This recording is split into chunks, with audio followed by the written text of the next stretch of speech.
Alright, hello YouTubers. So this video is hopefully going to be on changing your rear brake line.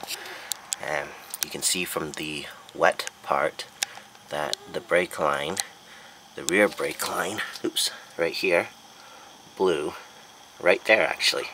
And apparently that's a very common spot on this vehicle. So what happened was I was basically happily driving along when I lost my brakes. Luckily the e-brake I always keep serviced. That's how much fluid I have left. You want to make sure you never run it dry, so you have to be careful, because if you run it dry you're going to have a pain in the butt with the ABS modular, which is going to be the rear line, so front and rear line, and they are going to run down here nice and rusty, as you can see. The two lines, come on camera, focus.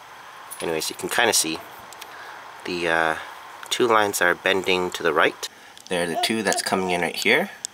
The one that has this little zap strap, it's not a zap strap, it's a manufacturer strap.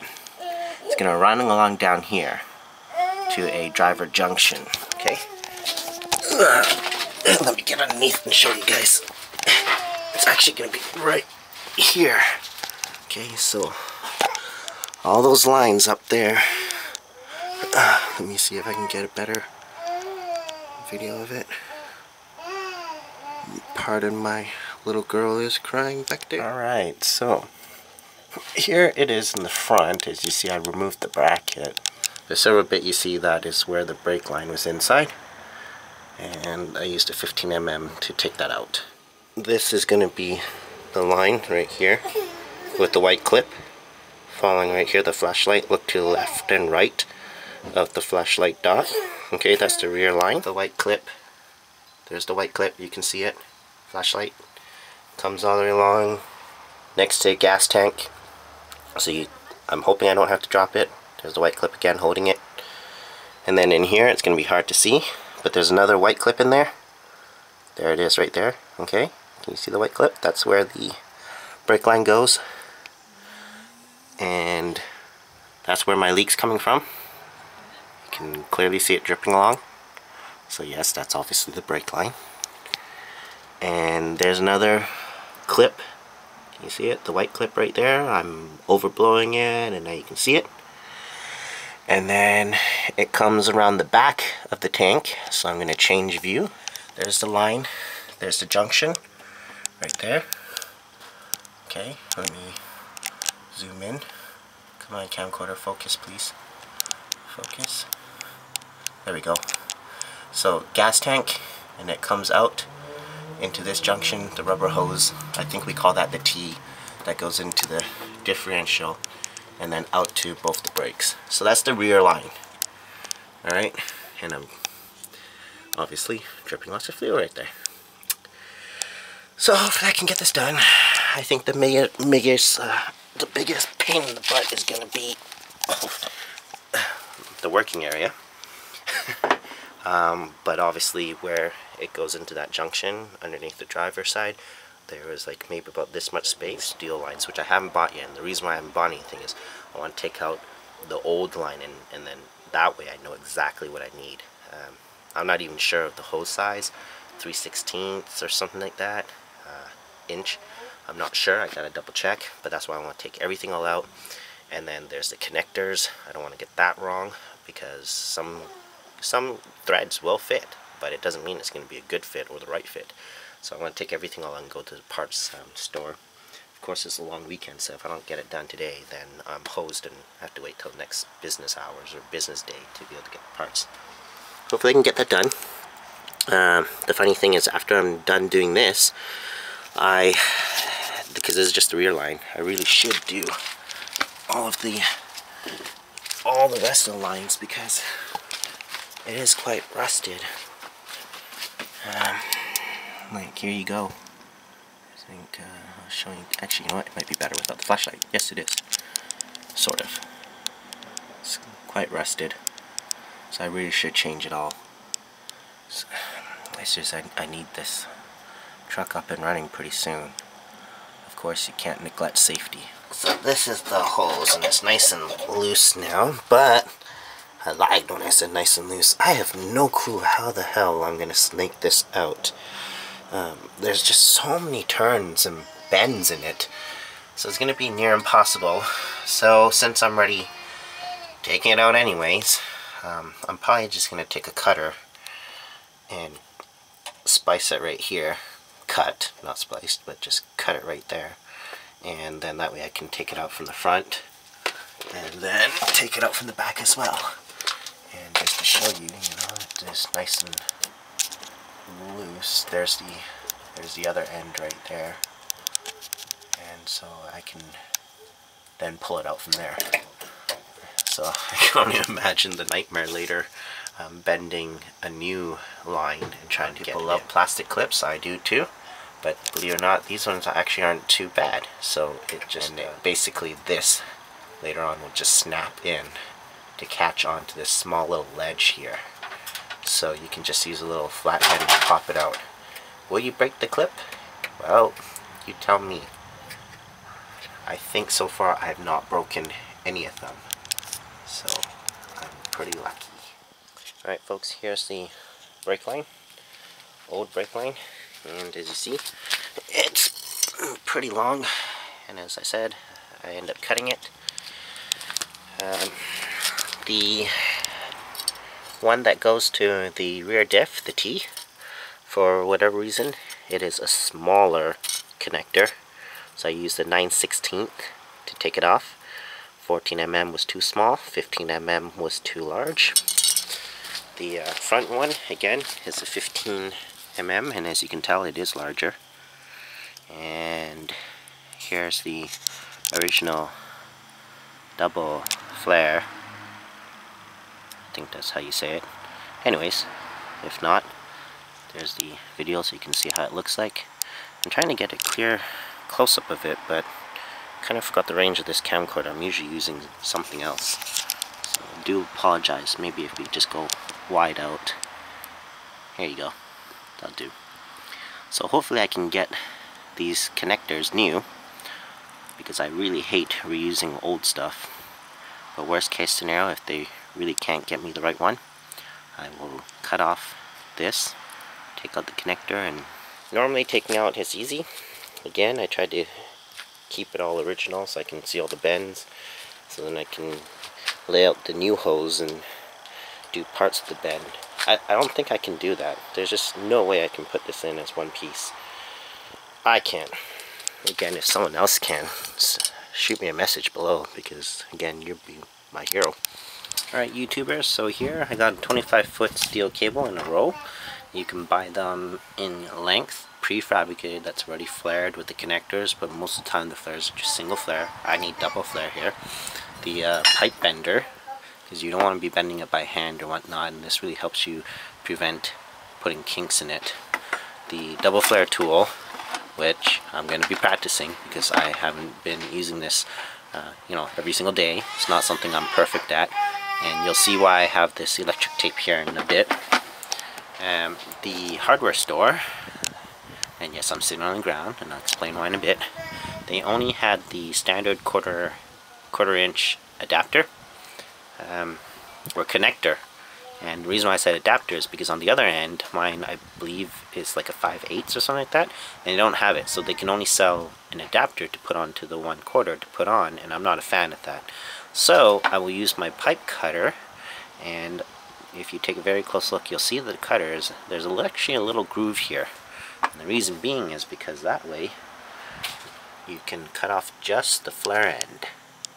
You can just put it along there and cut off just the end to remove it. Alright, and I'll show you guys that in a bit. And I can't find my reamer, but this will do. And this is to chamfer the, I hope I'm saying that correctly, the tube. And the only reason I remember all of that is because if you buy a better tool, which you should, don't cheap out and buy the $10 one, follow the instructions, and pretty much you will get it right. But the reason why I'm doing this video is because there are some of you who are visual learners, as am I. But the reason why I'm sitting on the ground is because I'm planning to do go from the front to the back, and Of course the front I can pre-do and put it in, but when I get to the rear I will be doing the flare on the ground. So rather than sit on a bench with the vice grip and be nice and comfortable, I'm going to practice like this, and hopefully I remember how to do it nice and easily, and I'll show you guys my failures or my success. So nothing ever goes perfect for me. Very close to the junction box over there. And as you can see, I had to cut off the flare because, believe it or not, when I was ready to attach it and I was making the 90-degree bend, 90-degree bend, the last 90-degree bend, I put a kink in the tube by an accident because, well, I'm an idiot, as simple as that. I was tired, used the pipe bender the wrong way, and did that on one of the bends because I used the wrong part of the tool. So rather than pull out the whole stinking line, because it's really hard to pull it through over those pipes, the gas pipe. Now for those of you who want to put it underneath, you could do that if you're going to keep doing your work all the time. Otherwise, if you bring it to a shop, I'm going to charge you an arm and a leg, because if you don't go over this gas filler tube that goes to your tank, it means you're going to have it underneath. How are they going to drop the tank? Because there's a clamp on both sides of that rubber hose, and after you remove it, the tank, as you can see right here, when they drop it, your brake line is going to be in the way, and this is why you need to follow the original manufacturer routing. So if this was at a shop, they would definitely drop the tank and everything, and without the tank in the way, they should be able to, other than these hoses I'm showing you right here, they should be able to kind of prefab the line. If not, I can absolutely see them coming in right here in the middle and doing the line down this way, and then doing the line down this way with the coil. So kind of like right end, left end, depending where your rights and lefts are. So I can see that's how it'd be done. Alright, I got the new tube in. It's going to be hard to see with everything else, but it's only one with the U-bend going vertical from the camcorder, and that's nicely put in. And I'm just showing you before I put the plate back up. The nice thing about having a lifted truck is you can kind of get around without too much trouble after you cross the I was on a tool there. After you get across the cross member, and here's the brake line. I'm just going to route it into the old spots if possible. And of course, I still have to flare the other end and stick it in. Now, I think maybe a good tip, which I'm going to do, is before I'm going to flare the end, but before I actually screw it in, I'm going to put in brake fluid and kind of let it trickle through. And once I see a little drip drip, then I'll screw it in. That'll minimize the amount of air I have to purge out of this system. This is my space underneath. The axle is right here. Yay! Anyway,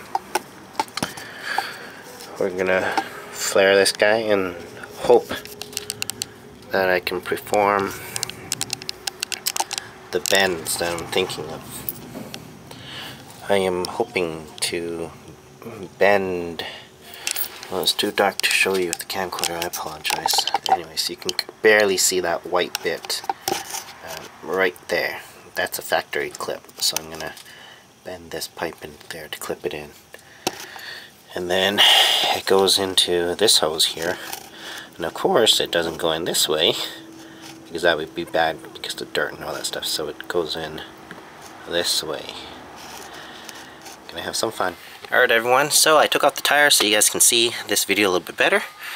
As you can clearly visualize, there's a lot of air in the line because we took apart the system. Here's all the air that's going into the bottle. Brake fluid, air, brake fluid, air, and, well, actually, no brake fluid going into a bleeder valve. So, lots more air to come out. This is a one-man bleeder valve. Actually, it's two systems together because the original one, this is supposed to go on the bleeder valve, and then what you do is you singe this onto the valve so that it doesn't come off. Now, so unfortunately it means on this end, I don't really have anything super duper protecting it on, so I'm kind of being risky here, hoping that it doesn't pop off and doing this solo. Now, the other thing that I want to tell you guys is I couldn't get the bleeder valve to open, so I blasted it, as you know. It is a 8 mil, and kind of the last thing you want to do is strip that nut, because then you'll be screwed. So just use a socket wrench and break it open a little bit, and be very gentle with it. Again, PB blast it, WD-40 or whatever to make it looser. Make sure you always keep the reservoir full, and then just pump the brake a few times and you'll see stuff come out.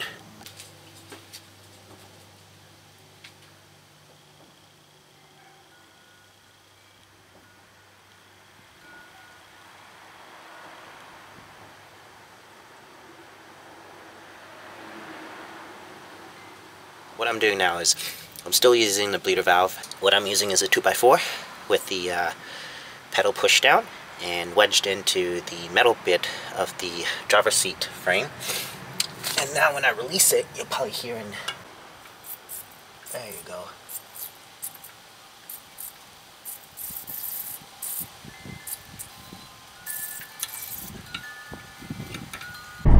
This is the next day after doing the brake job and bleeding the system, of course. Just wanted to share that when the problem had happened, the ABS light did not come on, it did not flash. What did come on solid was the emergency park light. That being said, of course, when it came on, it was rather kind of late to let you know, so it's not like it's a day or 2 or 3 days ahead. I'm pretty sure it was not flashing on and off throughout the time that it was going to fail, because I'm pretty good with noticing lights on the dashboard. This is a 1997 GMC Safari, so compared to nowadays modern vehicles, it's a very basic dashboard, so there's very few indicators and lights. When something goes off, it's quite noticeable. Anyway, after you bleed the system, take the vehicle for a drive. For me, the driver rear brake was, quote, locked up. Well, it wasn't locked up, but when I touched the brake, it was skid right away. It took just 2 applications for everything to come back to the norm. Everything is quite firm, works great. I have not made my ABS go off yet. Now, I don't know if that's because I haven't thrown the vehicle fast enough and hammered on the brake hard enough. Basically, I've only been doing 60 km sudden stops, and ABS hasn't need to come on yet. Very, very firm controlled stops. Vehicle is stopped straight, which is very important, and that's I mean, granted that if you don't have any camber issues in your tire, and you don't have tire issues or suspension issues or warped frame, you're down to your brakes. And if your brakes, the pad and the rotors are good, in my case I also have drums, it should track straight. If it doesn't track straight, there's another problem. That's pretty much it. Just make sure you take it for a little drive before you really use it daily, especially when you're driving the little one right here. So sooner or later, I'm going to have to get the front lines done, because now that's my weakest link. I did check the 2 driver and rear lines from the differential, rear differential, out from the T, and they look pretty good. They didn't feel soft. Yeah, there was a lot of brown on it, but it didn't feel, you know that feel of rust? It didn't feel terribly bad. So those will probably be the last ones I'll replace anytime soon. All my hoses are good, meaning the hoses to the actual caliper and to the drums itself. But I really have to get those front lines done soon. Now, I think the other reason why for me, this vehicle is 20 years old. The other reason why these lines have to go now is because I do use this vehicle for everything from hauling to towing. I used to have fun with boat in the ocean and stuff like that, 4x4ing, just lots of rattling and shaking and crossing some little streams, even some rivers soaked in. I remember the time I had to dry everything out in the vehicle. The other reason why it has probably gone there is because I do remember I had some brake issues, leaking wheel cylinder on the driver's side in the back. So I had that fixed. If you have any questions, please ask below. I know in the video I didn't show 100% how I put in the line, but I kind of walked you through it. It's hard to do when you're not on hoist, and the camcorder I had, it's not a wide angle at all. It's a 38mm, if any of you guys are camera geeks watching this. So it's a very narrow field of vision, but you get the gist of it. The importance of this video is showing you where the line was so that you are confidently going to remove the right one. I mean, it's not rocket science. And then just some tips and hints of how I got it in. And hopefully it's good enough to give you some confidence and encouragement to do it yourself and save yourself a few $100s. Alright, ciao everyone.